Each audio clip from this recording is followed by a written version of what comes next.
Mabuhay Pilipinas, welcome to 2013 Ronda Pilipinas. Anthony Stay po kasama si Froy Daico. At ngayon makikita po natin yung ating stage number 1 nitong ating race. At mamaya-maya po syempre makikita natin nag-upisa po tayo dito sa Zamboanga City at maririnig po natin si Zamboanga Mayor Celso Lobregat. A very, very pleasant good morning, and as you say in Chabacano, buenos días, buenos días todo. And we are all very excited, just waiting for a few minutes before the Ronda Pilipinas, LBC Ronda Pilipinas, will start right here in Zamboanga, to be specific, Paseo del Mar, and we would like to thank all the officials of LBC and also all the participating cyclists for coming to Zamboanga and making Zamboanga the kickoff point for the 2013 LBC Ronda Pilipinas. Welcome to Zamboanga. Bienvenidos a Zamboanga. At dito sa ating mapa, makikita po natin stage number 1. Magkapumpisa tayo dito sa Zamboanga City. At tuloy-tuloy po yan at matatapos tayo for our very first stage dyan sa Ipil. At handang-handa na ating mga siklista at makikita natin sila just about ready to start here, Froy. Yeah, magandang araw sa iyo kasama ng Anthony. Mainit ang araw dito sa siyudad ng Zamboanga, kasing init ng pagtanggap ng mga tao dito. At makikita natin ang ating mga kalahok na punong-puno ng sigla at first day jitters dito sa ating unang yugto. Pero nakikita natin sila lahat nakangiti at inaasahan natin pagkatapos nitong ating 16 stages ganun din yung kanilang mga ngiti. As we see, just about ready to start things off here. At yan, umpisa na po ang ating karera. Umpisa na ng 132.2 kilometers na karera at kaagad-agad ay makikita natin na ilang mga siklista kaagad ang umangat at nagpauna. Ito na nakikita natin our first breakaway group. Ito nga ay mga siklista na mula sa 100 Island Team, sa Team Tarlac, sa Team B-Mobile at Team Enrile. Medyo malayo pa yung ating patutunguhan. Nakita natin doon galing papuntang Ipil, 121 kilometers pa rin. Dito lang po sa ating pag-upisa, there was our second group. At ito yung ating peloton. Pag-usapan naman natin, ano ibig sabihin ng peloton para sa ating mga nanonood? Well, ang peloton, Anthony, ay isang cycling term na nagsasabi o ang ibig sabihin ay yung pinaka-main group of cyclists. At ito nga yung ating main peloton na sumusunod doon sa ating mga naunang mga siklista. So now we do have a third group chasing. Kanina nakita natin there was a first and a second group. Ngayon may third group na. Mainit ang paghahabol. Yan si Santi Barnechea at si Chris Joden. At makikita natin na patuloy na naghahabol ang main peloton.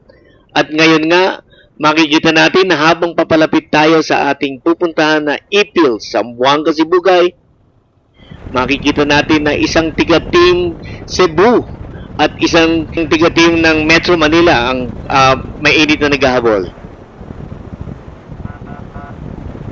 Kita natin talaga napakalakas pa ng ating mga siklista dito sa ating unang stage. Yan nga ang number 57, yan si cyclist Kenneth Solis. Batang-bata, nagpapakita kagad ng gilas.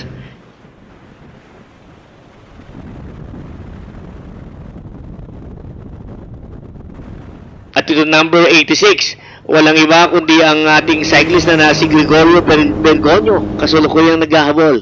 At yan, nakikita ulit natin yung ating first breakaway group. Matuli ng dalahan ng trangko at makikita natin si Chris Joben na siya nagdadala sa kasalukuyan. Kanina nakita natin doon sa first breakaway group, 4 pa lang sila. Medyo nadagdagan na nga sila dito sa ating pagbalik sa kanila. Ibig lang sabihin yung pangalawang grupo ay umanid na at yung chase group ay kasama na ngayon ng ating front group. Dito sa bayan ng Zamboanga, Sibugay, makikita natin maraming nanonood. Pati mga pulis ay handang-handa sa pagsalubong sa ating mga siklista.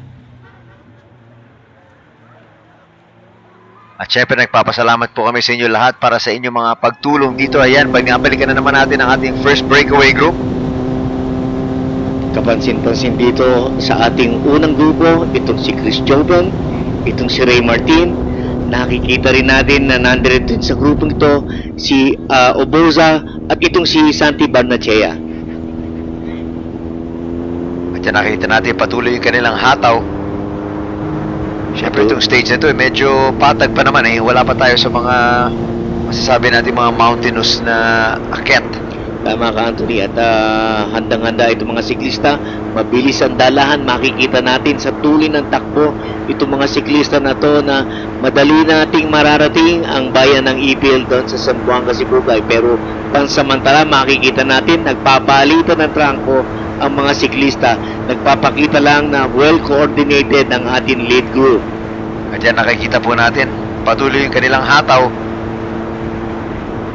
At dito nga, makikita natin din na lahat halos ng team ay represented dito sa ating unang grupo.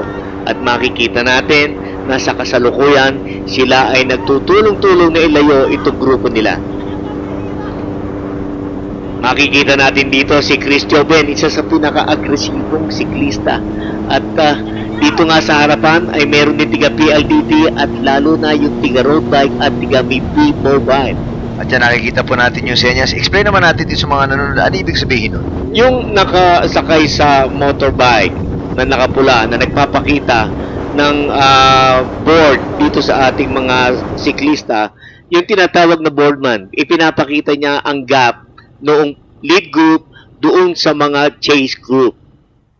So nagkakaroon ng idea itong ating mga siklista kung lumalaki ba o lumiliit ang kalamangan nila doon sa mga naghahabol sa kanila.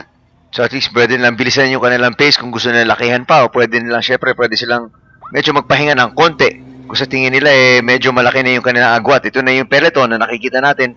Tama ka, kasama ng Anthony, at makikita natin sa pagdaan ng main peloton na mainit ang ginagawang paghahabol ng main peloton sa ating lead group. Balik na naman tayo dito sa ating first group.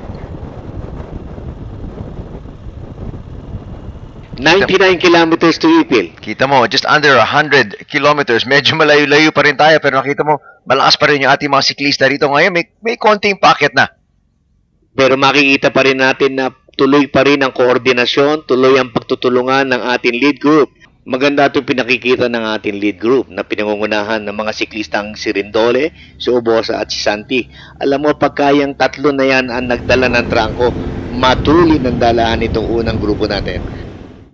At yan ngayon, nakikita po natin ngayon, balik na naman tayo sa peloton na nakikita natin talagang humahabol pa rin sila doon sa nakita natin kaninang lead group. Maganda ang simoy ng hangin dito sa probinsya ng Zamboanga, Sibugay. Mainit ang pagtanggap ng mga siklista at mga tao. At eto nga, patuloy ang ginagawang paghahabol nitong ating chase group dito sa ating lead group. Makikita natin na itong number 22, kanina pa nagpapakita ng sigla, itong si Santi Barnechea. Kanina pa pilit na hinahatak tong grupo na to na mailayo. Well, if you remember, itong si Santi was not part of the first breakaway group. In fact, he was part of the third group. At ngayon, nakahabol na siya. At ngayon, nangingibabaw pa nga siya sa lahat. Yeah, indicative yan na mayroong binabalak itong si Santi Barnechea. At hindi ako magugulat kasi itong si Santi Barnechea, isa sa mga siklistang hinahangaan ko, mataas ang cycling IQ nitong tao na to. At yan, nakikita natin naman. Balikan na muna natin ang ating second group. Mainit din ang ginagawa paghahabol nitong mga taong ito. Kanina pa, nandito yung number 25. Kasama yan ni Santi Barnechea. Kung hindi ako nagkakamali, ang number 25 natin, itong si Daniel Asto na siyang umahatak dito sa grupo na to, na kinabibilangan din itong tiga Cebu na 104. Walang iba kundi itong si Renato Sembrano. Ito naman yung kanilang mga kasamahan na sa ating first breakaway group. At si Joven na ngayon yung nauna sa kanila. Kita mo naman talaga nagpapalitan na sila dito sa ating first group. Maganda ang palitan. Kanina pa, napapansin natin na sa simula pa lang, itong grupo na to nagpapakita ng magandang samahan. At sa pinakikita nila, itong grupo na to ay patuloy na lumalayo sa pangunguna nitong number 22 na si Santi Barnechea.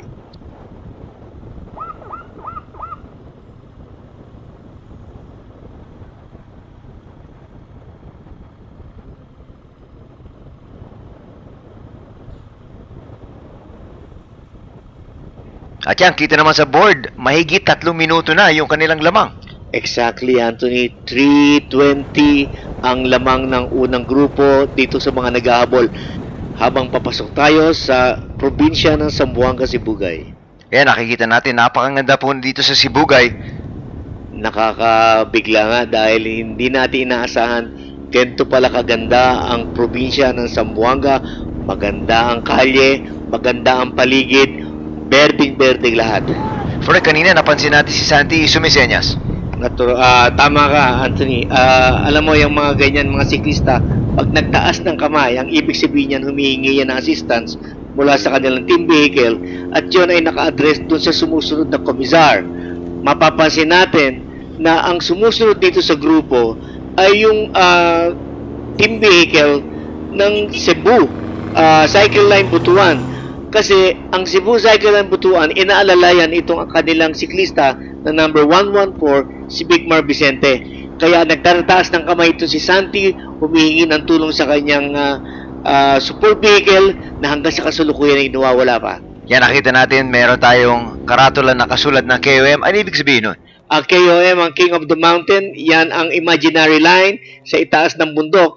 At yan ay pinaglalabanan ng puntos. Kung sino ang pinakamaraming puntos ang siyang tatanghaling King of the Mountain. At sa nakita natin, si Chris Joven ang kumuha ng unang KOM line dito sa probinsya ng Zamboanga, Sibugay. Kaya patuloy pa rin yung ating karera. Nakikita natin, that's the first group there. At hanggang sa sandaling ito, hindi pa natin nakikita ang support vehicle ng Philippine Navy. At ang support vehicle lang na nakikita natin ay mula sa Mindanao.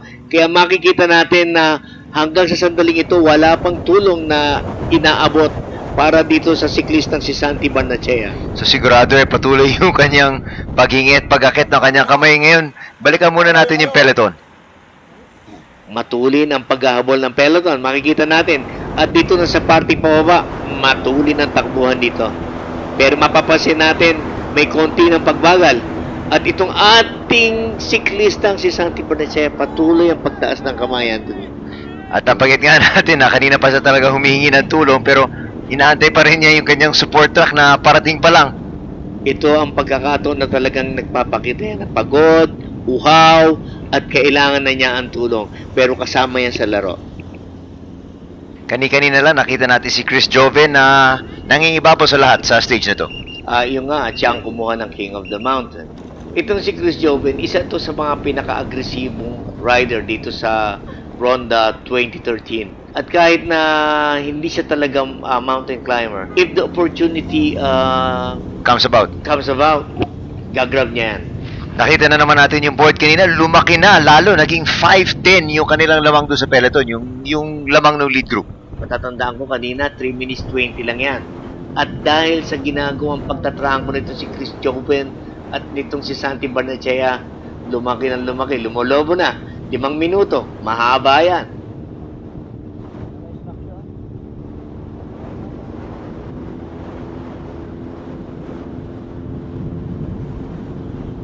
At yan, nakita natin doon, papasok na tayo sa final 3 kilometers natin ngayon, magkakasubukan na. Malamang. At itong grupo na to, binubuo ng mga sprinters natin matatawag, kaya magiging kapanapanabik ang magiging pagtatapos nito. We're talking about Tomas Martinez, andyan si Sherwin Jamzay, nandyan si Marvin Tapik, si Ray Martin, si Oscar Rendole, si Vic Mar Vicente, si Santi Barnechea, si Chris Joven, at si Erickson Oboza. It's anybody's race. Kita natin yun, under 2 kilometers na tayo. At makikita natin, nagpapagewang-gewang, nagpapakiramdaman. Ayaw kumuha ng trangko. Mayroong mga pumuslit. Anthony, may pumuslit. Bukod si Rindolo yung kumulas, tapos umahabol si Joven, pati na rin si Obosa. It's Rendole, followed by Oboza, followed by Chris Joven, and we see Santi Barnechea making a hot chase. It's 106 Marvin Tapik following Santi Barnechea, and number 114 following Marvin Tapik. It's a race, ladies and gentlemen. Yan, makikita po natin, medyo maganda yung ating pagtatapos dito. Sino mananalo ng ating unang stage? Napakaraming mga tao nag-aantay para malaman nila kung sino ang mauna rito sa ating stage number 1. Kapanapanabik itong katapusan na ito. At habang papasok tayo sa finish line, eto na sila! At yan, nakikita natin sino mauna. It's Chris Joven! Chris Joven! Chris Joven! At ito na! Oboza!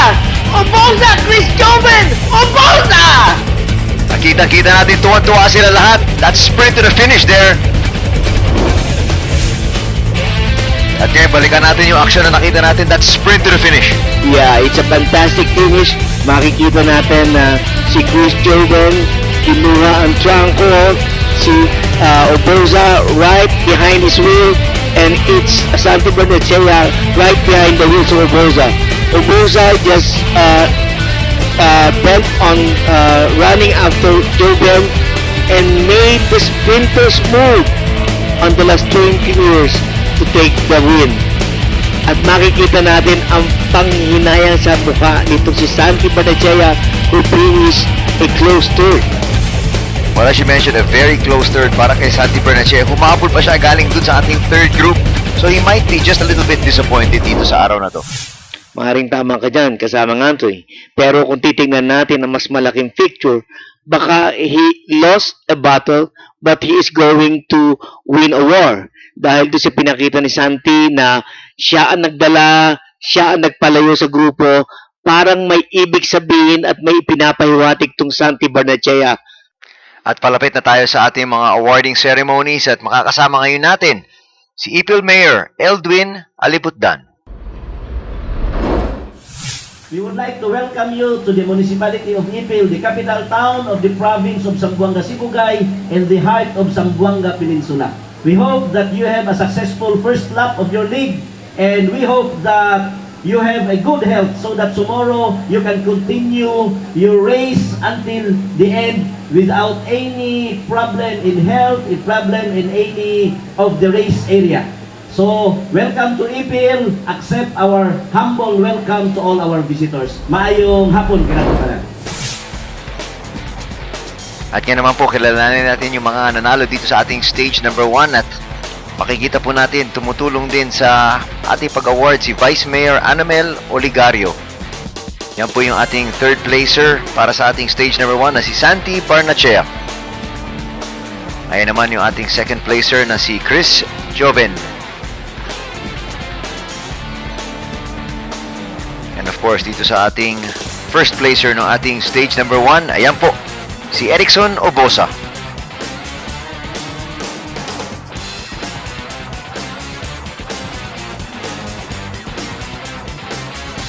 Yan po yung ating mga nagogi sa ating unang stage ng Ronda Pilipinas.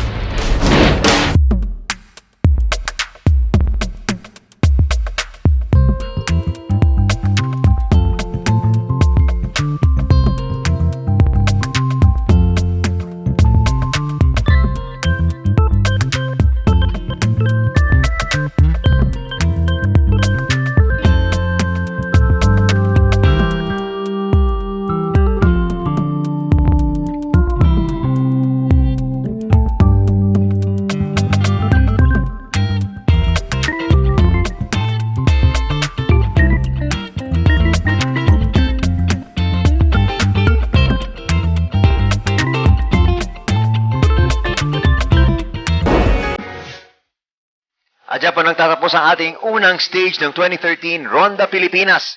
In behalf of my partners na si Froy Daico, ito po si Anthony Sutay, nagpapasalamat sa inyo lahat. We'll see you in stage number 2.